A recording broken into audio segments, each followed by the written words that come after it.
Ar tikrai vaikai yra per maži, kad juos skiepytume?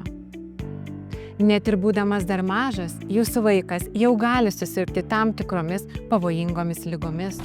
Bet juk vaikai nori žaisti, o nesirgti, todėl labiausiai savo meilę ir rūpestį parodysite paskiepydami juos laiku. Kiekviena kūdikiams ir vaikams skirta vakcina yra saugi, o skiepijimo laikas yra kruopščiai parinktas ir pagristas ilgus dešimtmečius trukusiais moksliniais tyrimais. Jų pagrindu yra sudarytas vaikų profilaktinių skiepijimų kalendorius, apie kurį jums papasakos bet kuris vaikų gydytojas.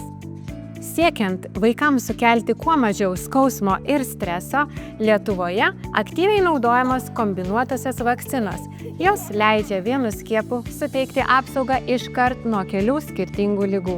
Pavyzdžiui, vaikams skirta MMR vakcina iškart apsaugo nuo 3 ligų – tymų, raudonukės ir epideminio parotito, o kai kurios kūdikiams skirtos vakcinos suteikia apsaugą išsyk nuo 5 ligų.